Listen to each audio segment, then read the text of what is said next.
Welcome to Electric Bike Report. My name's John. And I'm Griffin. Some highlights from this week. Giant E-Bikes is recalling some of their Momentum Vida Plus e-bikes. What you need to know if yours is affected. We also take a tour of a famous rail trail in the Chicago area. Some could say this is the rail trail, John. And also we talk about the pros and cons of conversion kits. Lots to go over and more in this episode of the Weekly Recharge.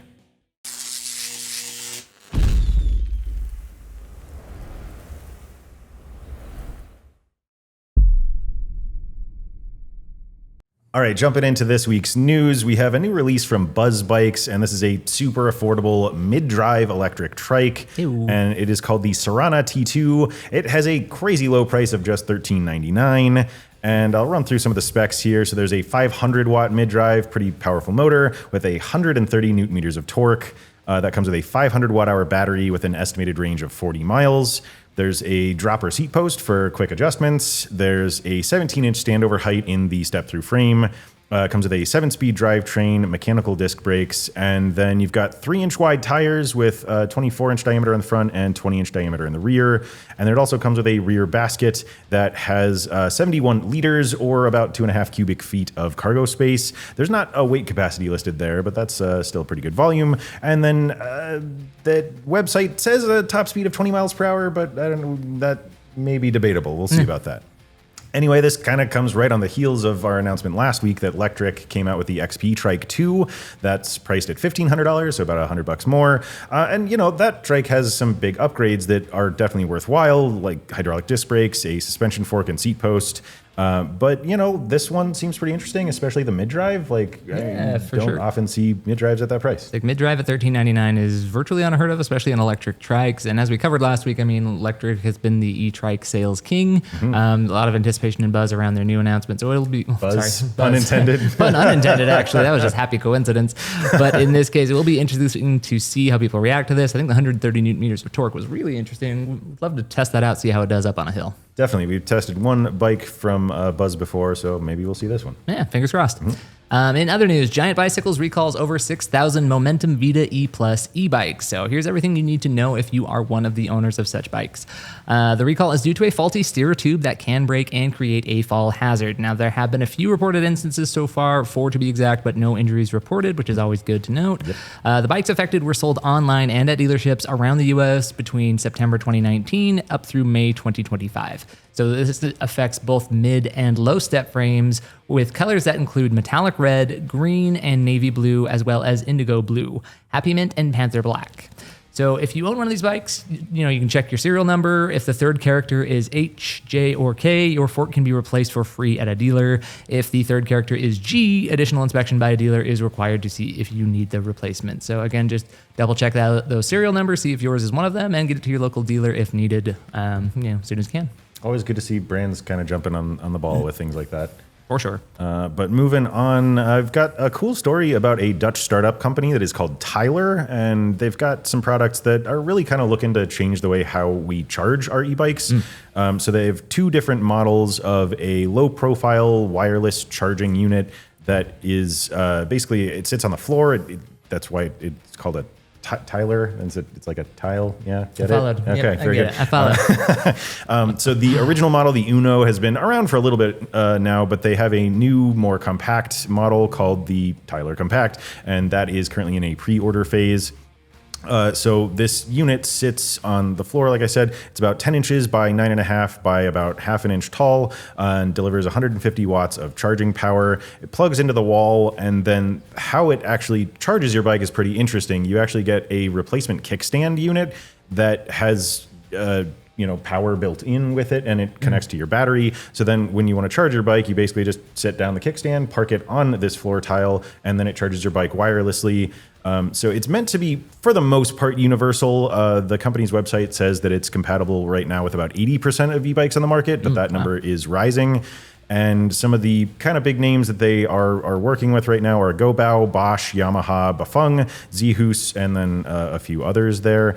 So it also can be compatible with other electric vehicles that are not just e-bikes. Just kind of depends on what you have. So right now, the product is limited to areas kind of in and around Europe. We kind of hope that changes. That'd be cool to see. But the cost doesn't seem too bad. So it's the unit itself is 250 euros, and that includes the kickstand as well. And then a pre-order of that requires a down payment of 29 euros. Yeah, it seems like a really interesting product. You know, I've kind of gone back and forth on this one personally. Sure. On the one hand, I have broken a handful of kickstands. I don't want to say how many, it's embarrassing. But so that gave me a little bit of pause. But also, I was really skeptical on like, you know, the magnetic charging in like iPhones or the wireless charging. I was like, it looks gimmicky. And then like I actually tried it. I was like, oh no, this is game changing. It is a game changer. So while, you know, I had a couple questions on it, I got to try it and see how it goes. Maybe it is a game changer at the end of the day, you know? It seems, like, you know, at least the original model was kind of geared towards like e-bike fleets, that sort of thing, rental things. But, you know, if you're a family that spends a ton of time on your bike and you're recharging often, I think this just makes sense. You know, we plug in a lot of bikes during the week, and some of them have ports that are just really frustrating to use. I was like, for sure. If you've known and talked to us personally, you know we would love to solve some charging issues because stacking all those bikes together is definitely kind of challenging. 100%, yeah. All right, and then in our final bit of news, this is kind of like a cool story. So we don't often touch on the racing performance side of the cycling world, but it's definitely something that has like ripple effects and influences, you know, bikes all around. Yeah. And one of the storied names in American cycling, Greg LeMond, has actually received a Congressional Medal of Honor, which is really cool. So in addition to being a three-time Tour de France champion, I think it's a Thor time. Yeah. I combined 3 and 4 on that one. What can I say? He's not a Scandinavian god. No, definitely not. But this was pretty cool. So a group of lawmakers, bike shop owners, and bike brand representatives attended a ceremony which was held at the Capitol building on July 10th. So some of the big names in attendance included Brompton, Hyper, Giant, Specialized, People for Bikes, and the League of American Bicyclists. So Representative Mike Thompson, you know, the chair of the House Bike Caucus, organized an expo that was held before the event. He wanted to give local cyclists the ability to meet Greg LeMond and learn more about the industry. That's cool. And then at the ceremony, House Speaker Mike Johnson was the one to present the award. The bill that named Greg as a recipient was passed actually back in 2020. That's kind of wild. He is the first cyclist to receive the award, so pretty cool. Yeah. Some other recipients who also received similar awards were, you know, Thomas Edison, Rosa Parks, as well as other athletes such as Jesse Owens, Arnold Palmer, and Jackie Robinson. So really kind of a cool moment for cycling to, you know, Greg being the representative here, being showcased, given some love and represented. It's pretty awesome. Yeah, and, you know, Greg is part of the e-bike world as well. We've tested a few of the Le Mans bikes and hope to have another one on the way. Yeah, absolutely. That does it for this week's news. All right, and now for a quick peek behind the curtain of what we have going on. Not a ton this week to report, but we did get some interesting bikes in. Not a ton? We got like 4 bikes in. Well, we can't talk about some of them, so... Oh, that's true. Yeah, never mind. That is a recurring problem. Sorry. Anyway, we did get the Lectric XP Trike 2 that we talked about last week and just a couple minutes ago as well. So that, you know, a new and improved trike with updated geometry, a whole bunch of color options, very good value overall there as well. Griffin, we got something from Euphree? We did. So we've actually gotten a lot of questions about this one from the audience. So happy to report we have the Euphree Solar Sparrow and have that in the review queue. So this is a really intriguing one, kind of a lighter weight Dutch style cruiser option, sub $2,000, has that little like monoshock thing up front with a rocker style suspension in the back. So it looks like it'll be comfortable. It's also got a Gates belt drive on there, which a lot of people ask about belt drives. Actually a little sneak peek what's coming in the question section. Yep. And, you know, Euphree is actually put out a lot of really good bikes. So really curious to see how this one does. And then to wrap things up here, we got a few new models from Hey Bike, and those are the ones we can't really share details on, but yeah, they seem pretty promising so far. So we'll keep you updated on that as we go. All right, it is a very big world out there, and much of it can be accessed by e-bikes. So every week we like to take you to a different place around the country and sometimes the world and highlight some cool places with cool paths and stuff. We hinted earlier this is maybe the rail trail. So Griffin, you want to tell us why? At the very least, it's the first rail trail that we're going to be discussing today. Okay. So as you know, I'm on a quest to go through all the states I'm not super familiar with. This week I chose Illinois, and just by happenstance, stumbled across the fact that this Illinois Prairie Path is the first ever rail trail established in the United States. So kind of some cool history there. Yeah. So some facts and details about this particular path. So for e-bikers, class 1 and 2 is allowed on it. Restricted class 3 by location, but make sure to check, you know, some of the signage and stuff as you're going around.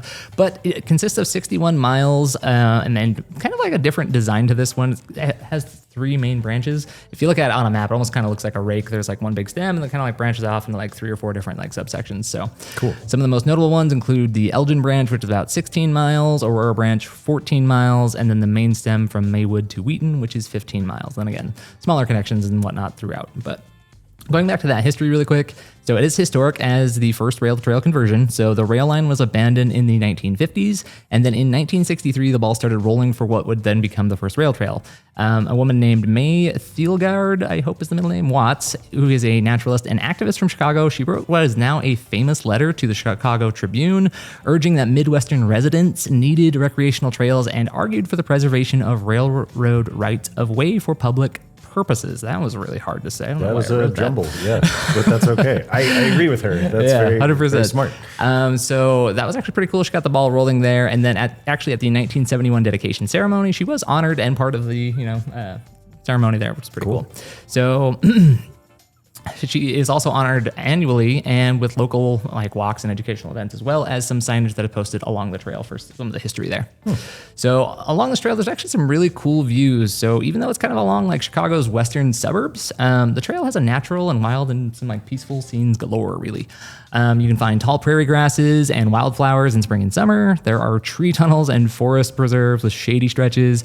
You also got bridges and creeks, particularly by Salt Creek and Fox River, and then some charm with railway remnants, some historical markers, and things like that. There's also some reported seeing deer along Oak Grove, so that's pretty cool too for the wildlife side of things. It is the Midwest. Yeah. And then things to stop and see include the Elmhurst Art Museum, the Lilacia Park, I hope I'm saying that right, in Lombard, which is known for its famous spring lilac blooms, gardens, and fountains, DuPage County Historical Museum in Wheaton, and Villa Park's Mural Walk. It's kind of an unexpected artsy stop in the middle of the suburbs, which is pretty cool. Yeah.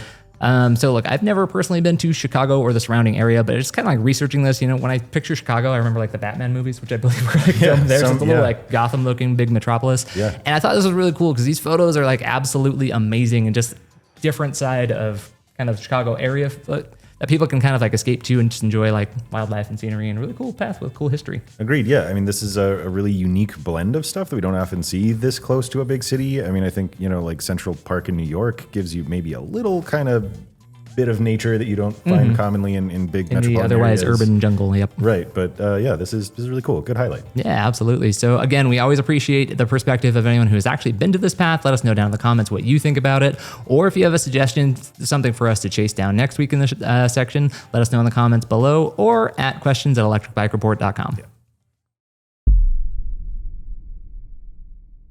All right, now for the favorite section, at least for the two of us, when we dive into questions and comments from our beloved audience. Thank you so much for writing in.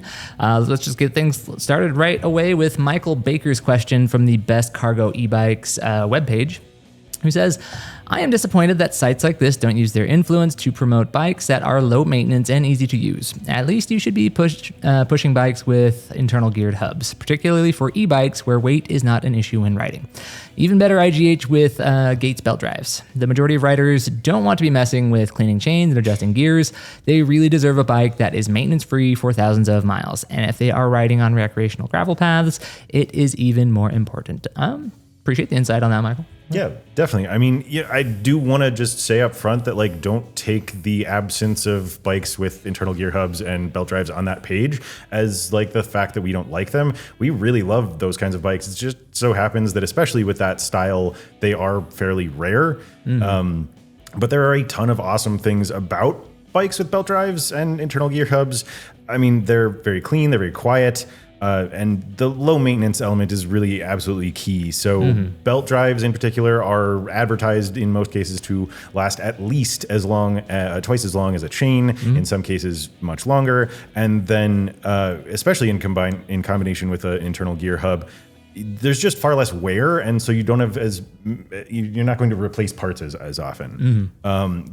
There is a barrier to those things, though, and that is that in many cases they can be very expensive, especially in comparison to e-bikes with chain drives.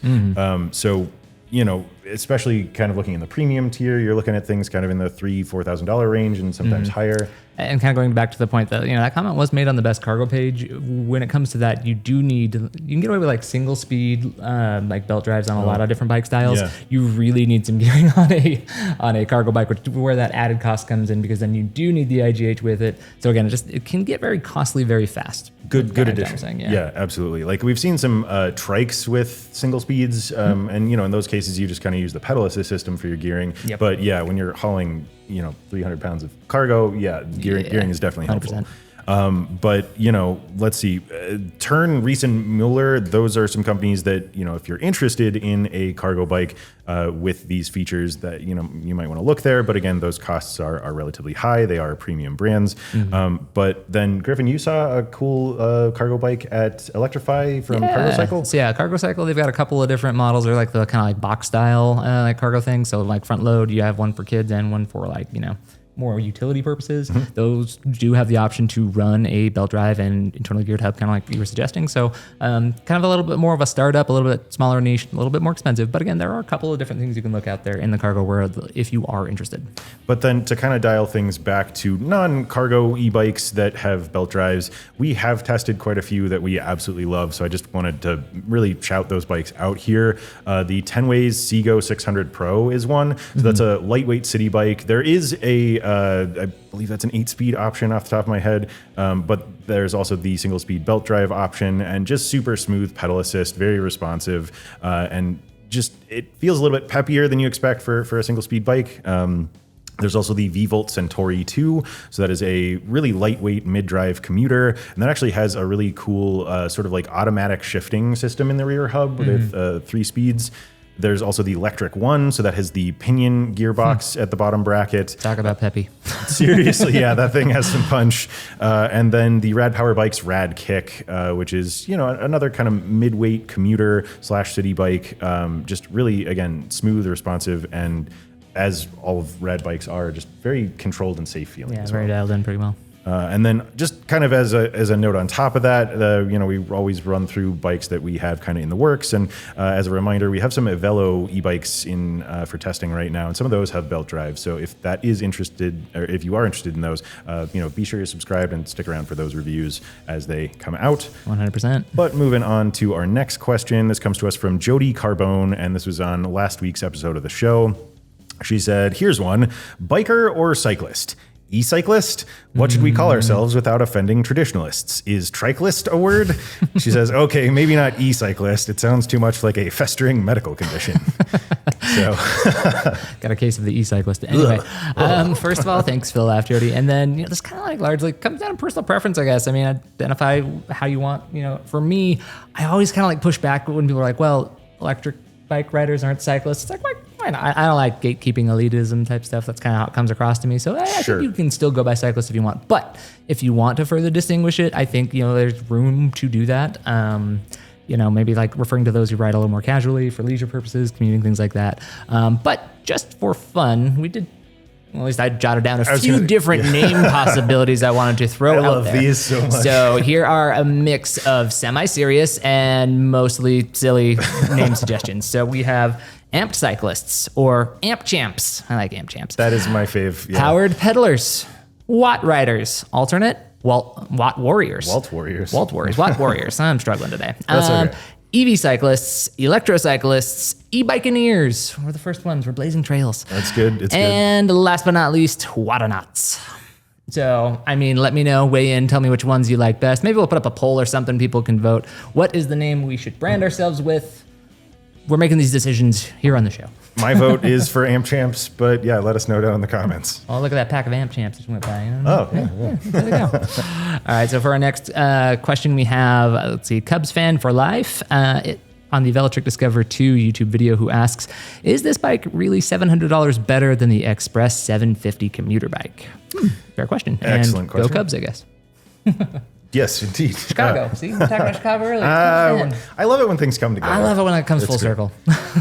So we're actually going to do a couple comparisons on the show today, and this is the first one. So I'm going to primarily cover the Xpress, and then I'll give Griffin the Discover 2 here. That's good. So the very short answer, which is generally always the case here, is it just kind of depends like what you value. Both of these bikes are great, and there are some really big differences there. So that was a pun that I intended, yes. Yes, excellent. But very good. I was just laughing because I was like, people are always like, everyone just says it always depends. It does always depend. It does, yeah. But we will try to help identify what's better at what, so you can help make that choice based on what you want. That is what we do. Yeah. So starting off with the Xpress, some highlights of that bike. I mean, you're kind of dialing in right on one of its big things, and that is the price. So it's just really hard to find an e-bike out there with similar specs for less than about $1,500 these days, especially with all the tariff stuff that has been going on. But the Xpress is priced right around $1,300, and it's just very awesome value. A second highlight, the pedal system there is really powerful and responsive. So this was actually Lectric's first e-bike with a torque sensor, and it just feels really good. I was really happy to see that come out. This bike has, again, a powerful motor, especially if you're getting the 750 watt version. Did a great job in our hill test. It actually beat the Discover 2 by about 13 seconds in its throttle test and about 5 seconds when pedaling. So you get a couple of different frame options here. You've got the Dutch style cruiser if you get the ST model, and then there's a sportier commuter style frame option, kind of a typical diamond frame. And then it's just, compared to a lot of higher priced e-bikes that are, I'm not going to say overloaded with features, but just they give you a lot. This one is relatively simple, but that can be a really good thing too. That makes it really easy to operate and like not difficult to learn at all. So if you are newer to e-bikes, that is a positive. Yeah. I think that's actually a really good point, because features are only worth it so much as you plan to use them or benefit from them. So I think it is fair to say that it can be a plus to just have something that's a little bit more straight to the point. It's a fun bike that gets around pretty smoothly and easily. So I think that's a good point to make. Definitely. And then, one last thing. It is a little bit lighter than the Discover 2, so that makes it a little bit easier to lift and move around, but then also a little bit more nimble. It does have one trade-off there, though, and that is that its weight capacity is a little bit lower. Still very impressive at 330 pounds, but then you also don't get some accessories as well that you get on the Discover 2. Yep. All right. And then, so covering the Discover 2 side of things, kind of going back to what I said before, there are just a few more features going on here that may be of higher value to you. You maybe want some of the comfort things, some of the other things. So let's kind of dive into it. Overall, I'd say the Discover 2 is a more plush experience. It's just a bigger bike, cushier saddle, nicer feel in its trim package. It's a little less nimble, but has a crazy 440-pound payload capacity as well, which might appeal to people looking to haul gear or maybe a larger rider.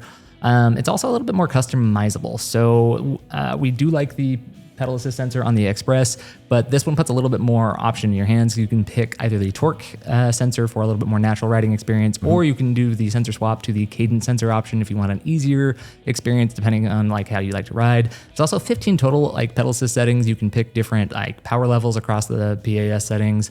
Just really kind of nice to have some of that optionality in your hands. It did really well in our hill test, but did better than the Xpress in our range test due to its larger battery, 41 and 86 miles on the Discover versus 29 and 52 on the Xpress. It has a little bit more built-in tech as well. So it's got Bluetooth and app connectivity. It's got Apple Find My built in for a little bit of security. It's got integrated brake lights and turn signals and more. But also, that can be complicated to operate sometimes for some people. That might be a potential drawback of it all. Again, going back to that, if you want the simplified experience. Sure. But at the same time, also a really good and sound all-around bike. So to kind of round all of that out with some recommendations, we would say that the Xpress 750 is going to be, better for riders that are on a tighter budget. But then also, as well as anyone who really doesn't want or need much outside of the basics. If you're looking for a bike that just kind of does those simple things well, then that is for you. But then also anyone who wants just a little bit more of an agile feeling e-bike, this would be maybe a little better for folks who live in hillier areas, just because it did outpass the Discover 2 by a margin there. But then also those who want the option for a more traditional diamond frame instead of only a step through. That's true. That's a fair point. So the Discover 2 then is going to be, again, better for people who want a little bit more features, a little bit more comfort, more accessories, a little more optionality too in terms of the power, and then who don't mind having that step through only, and will enjoy the fact that it goes a little bit longer, so don't have to charge it quite as often, and are okay with not quite as much motor power on hills. Don't get us wrong. It can definitely still make it to the top. For sure. It just gets there a little bit more slowly than the Xpress does. So different strokes for different folks. That's right. And then let's see, moving on to our next question. This was also from last week's episode of the show. This comes to us from Stoneworks RT. I've been looking to buy an e-bike for my wife and I. We both have regular road bikes, but sometimes we want a more laid-back ride. I came across e-bike conversions while searching the web. I'm curious of your take on e-bike conversions, like the Camingo and Switch. Worth the price, or better to get an e-bike? Thanks. For sure. So when it comes to conversion kits, so full disclosure, we haven't tested a ton of them. We've tested a few, but not extensively or anything like that. So the Switch kit is pretty cool and very popular. There's also, we tested out the bimodal. That has some really unique applications as well. And then, Kimingo's price, we actually talked about that one a little bit ago. Last week. Yeah. The price on that looks really appealing. Now with that particular type of conversion kit where it's a friction drive, it is not typically got the reputation for the most powerful feeling. There are a couple of drawbacks with that bike style overall, as opposed to, like the switch kit replacing a wheel and having an actual center hub, or, in the case of the bimodal, which is like a gear that you add onto the hub and it kind of like powers the gear. So a little bit more power on those first two. Kimingo, again, TBD, they claim that it is a little bit more power than friction drives have offered in the past. But again, it's just kind of that style of thing, not as powerful. That kind of goes towards like, when you see power claims. So if it says it's 750 watts, but on a friction drive, again, just the actual power to ground and how that kind of all transfers through the bike is going to be a little bit different. It just won't feel as powerful as the 750 on an actual hub motor. Second thing to kind of consider when it comes to conversion kits is range. So typically these systems just have smaller batteries. There's not somewhere pre-built into a bike to house it, and it's really hard to start lugging around like a 720 watt hour battery. It's hard to find a spot for that. A lot of the time, a lot of the time they are under 400 watts, sometimes like as small as like 150. So again, not a ton of battery power there. That may or may not be a good thing if you're just looking for a little bit of help. You mentioned on road bikes and stuff like that. So maybe you just need a little bit of boost, a little bit extra help. That could be fine. But again, just something to consider. Range is a little bit more limited. And then third thing to consider is handling. So one of the advantages of having a dedicated e-bike is it is crafted with motors and batteries in mind. Everything on the bike is kind of like built a little bit thicker, sturdier. Like we're using different chains. We're using like, different spokes. We're using like a lot of different components to really withstand the forces that it's expected to generate thanks to that motor. So the handling just kind of like feels a little bit better overall than when you're retrofitting something onto a bike that was not built with that in mind. Again, going back to the battery, depending on the placement of that, just might throw the weight off a little bit. Ditto for the motor. It could feel a little bit awkward. I'm not saying you can't adapt and get used to it. Of course you can. But again, it's just one of the drawbacks. You kind of have to consider that it will change up the handling. And then fourth, look, call us shallow if you want, but we really care about the aesthetics and the visual appeal of things. We like products to look good. When it comes to conversion kits, it just always looks a little bit funky because you can always just see that it was not built with that in mind. Something got added to it. Sometimes there's extra cables. Sometimes just looks different or weird on the bike. Hey, if you don't care, by all means, go nuts. Sometimes they remind me of the DeLorean from Back to the Future. There's just like wires and cables and modules and, Just Doc was in the shop and just like, exactly, putting stuff together 100%. So the look might not be as clean.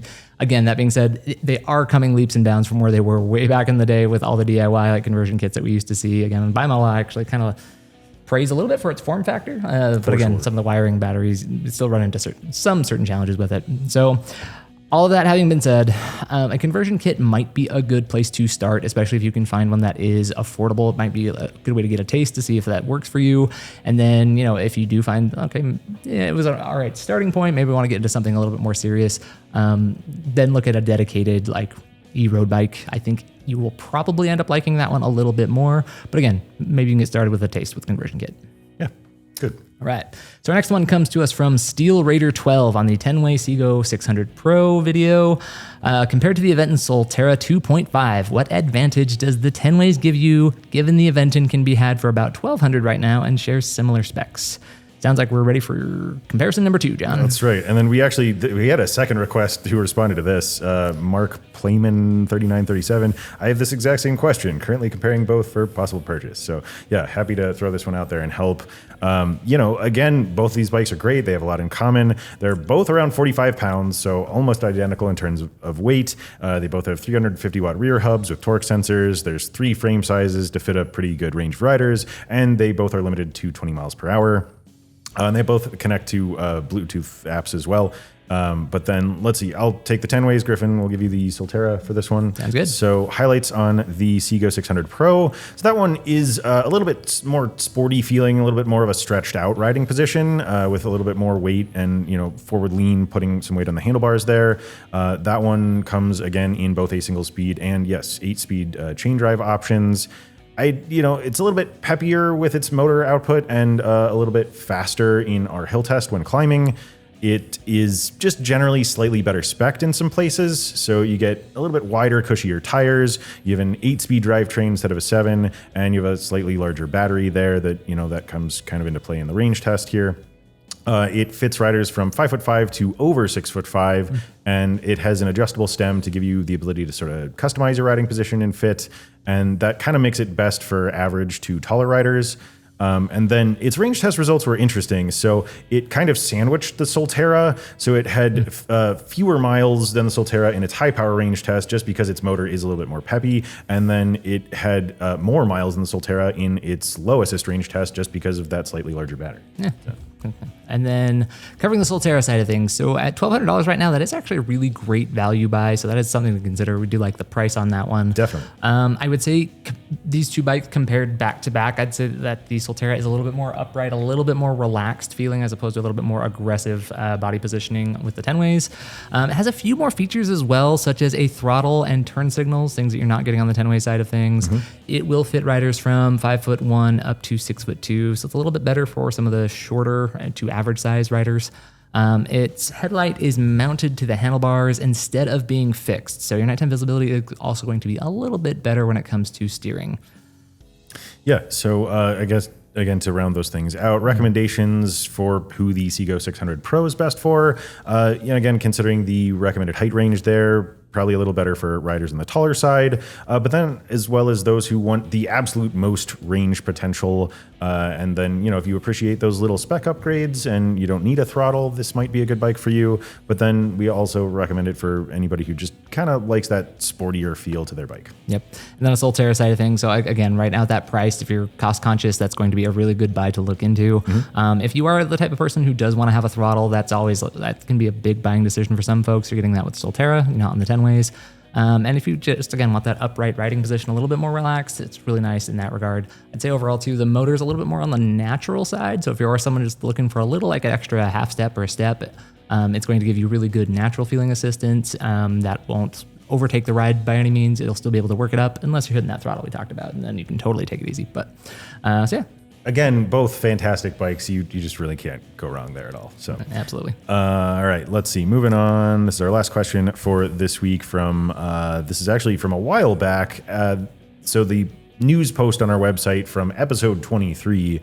So this comes to us from Mark, who says, "I am 6'0", 210 pounds, and in my late 60s. I'm looking at the Euphree City Robin or the Stellar Falcon. Which one would you recommend for me?" Well, Mark, you've honed in on two good ones. I think John and I say this a lot, but we're going to keep saying it. Euphree is just one of those brands that seems criminally underrated, and they make really good products. So glad to see you're kind of picking between two of those. Yeah. This is just going to depend on what you prioritize when it comes to your riding. So both bikes are super comfortable. One of the hallmarks of Euphree. They've got good suspension forks and seat post suspension. Both have really good component packages, a premium looking finish to it. They actually had similar range test results, and both of them have torque and cadence sensing modes to switch between. So again, we love the optionality there. Definitely.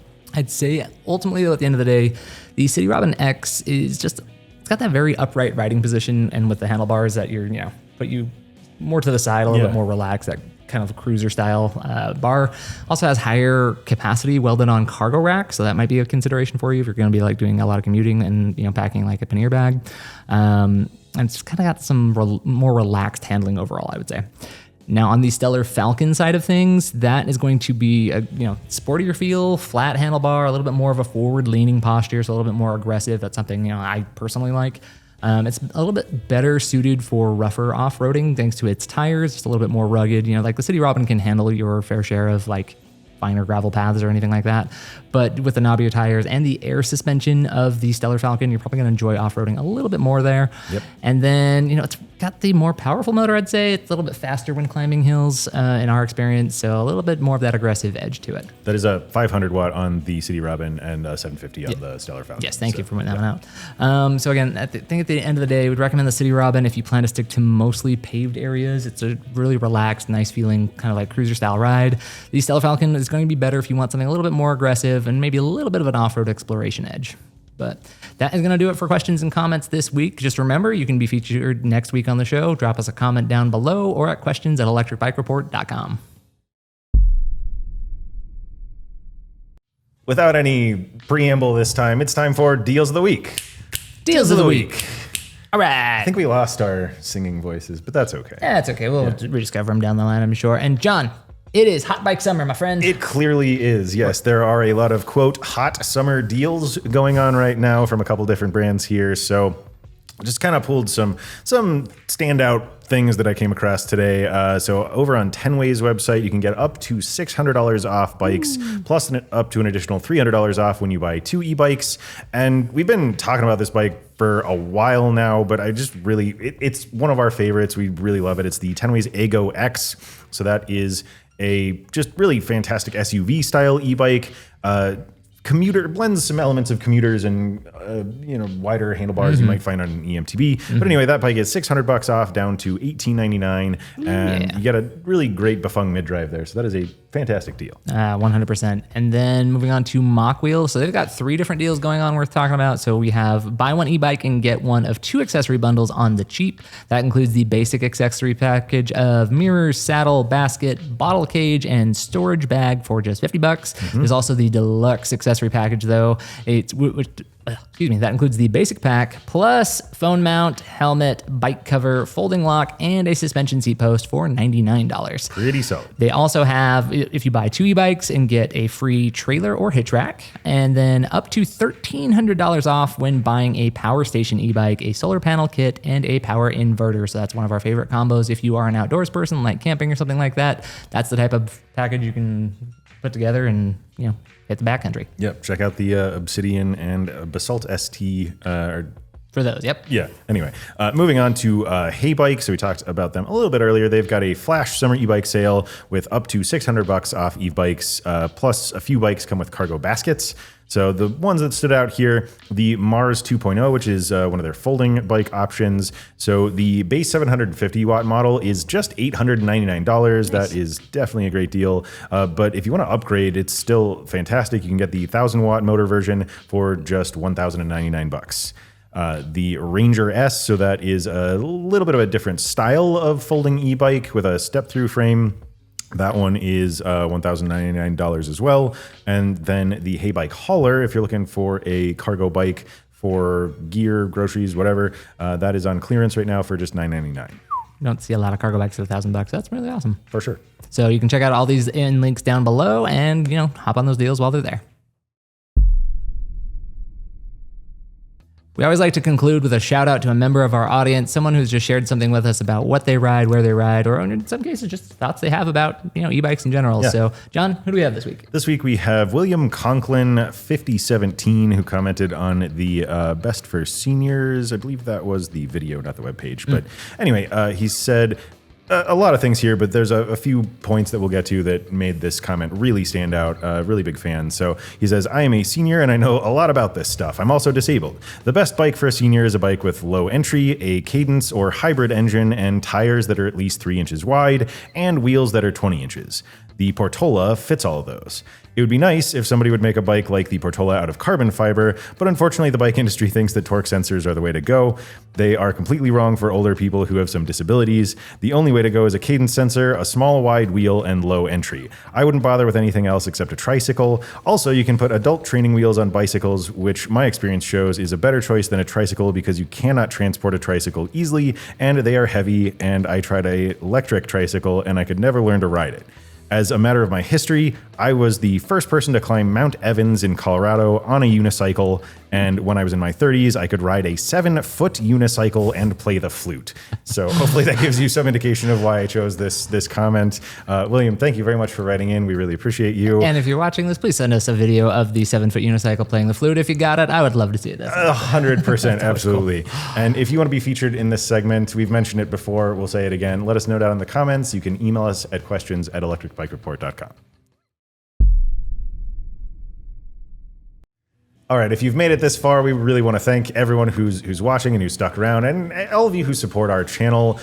Just on that note, we kind of suspect that we're going to have a pretty special episode coming up here. We are very shy of the 100,000 subscriber mark. So close. We've been looking forward to that for a long time, so we really look forward to celebrating that with you.